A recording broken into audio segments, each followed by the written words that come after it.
राजस्थान के भक्ति आंदोलन में ना कई गजब की कहानियां हैं। पर शायद ही कोई कहानी इतनी दिलचस्प हो जितनी एक किसान और एक राजकुमार की है, जो एक ही आध्यात्मिक राह पर चल पड़े। आज हम उन्हीं दो संतों की कहानी को करीब से जानेंगे। सोचिए जरा, एक किसान और एक राजकुमार, ये दो रास्ते आखिर एक कैसे हुए? समाज के दो बिल्कुल अलग सिरों से आने वाले ये लोग एक ही आध्यात्मिक आंदोलन के इतने पूजनीय संत आखिर बने कैसे? यही वो सवाल है जो संत धन्ना और संत पीपा की कहानी को इतना खास बना देता है। इस कहानी को समझने के लिए ना हमें बिल्कुल शुरुआत में जाना होगा।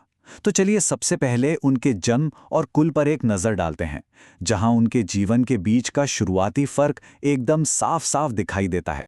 तो यहाँ देखिए, एक तरफ हैं संत धन्ना, जिनका जन्म हुआ टोंक के धुनवल गांव में, एक जाट परिवार में। मतलब इनकी जड़ें सीधी जमीन से, मिट्टी से जुड़ी थीं। और फिर दूसरी तरफ हैं संत पीपा। इनका जन्म हुआ झालावाड़ के गागरोनगढ़ के किले में। इनके पिता का नाम था कड़ावराव खिची और इनका बचपन का नाम था प्रताप। तो एक की दुनिया थी खेत खलिहान और दूसरे की महल की ऊंची दीवारें। ठीक है, तो उनकी शुरुआत तो बहुत अलग थी, है ना? लेकिन मजे की बात यह है कि उनकी मंजिल एक ही थी। तो अब देखते हैं कि इन अलग अलग बैकग्राउंड से आने के बाद उनका आध्यात्मिक सफर कैसा रहा और वो उन्हें कहां तक ले गया।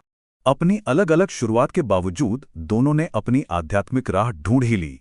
संत धन्ना जो थे वो महान गुरु रामानंद जी के शिष्य बने और उनके ही दिखाए रास्ते पर चले। वहीं दूसरी ओर संत पीपा क्षत्रिय दर्जी समुदाय में एक बहुत ही लोकप्रिय और प्रिय संत के रूप में उभरे। मतलब दोनों को ही एक ऐसा समुदाय मिला जिसकी वो सेवा कर सकते थे और जिनका वो मार्गदर्शन कर सकते थे। अच्छा, इनकी विरासत सिर्फ कहानियों या उनकी दी हुई सीखाओं तक ही सीमित नहीं है। राजस्थान की धरती पर आज भी उनके निशान मौजूद हैं। तो चलिए अब उन खास जगहों को देखते हैं जहां आज भी उनके होने का एहसास होता है। सबसे पहले संत धन्ना की बात करते हैं।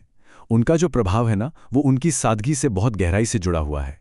आज भी टोंक का वो धुवल गांव जहां वो पैदा हुए थे, उनकी पूरी कहानी का एक तरह से सेंटर पॉइंट बना हुआ है। वो जगह हमें हमेशा उनकी जमीन से जुड़ी जड़ों की याद दिलाती है। और अब बात करते हैं संत पीपा की। अरे उनकी यात्रा ने तो पूरे राजस्थान पर अपनी छाप छोड़ी है। बालोतरा के समदड़ी में उनका मंदिर है, जो भक्तों के लिए एक बड़ा केंद्र है।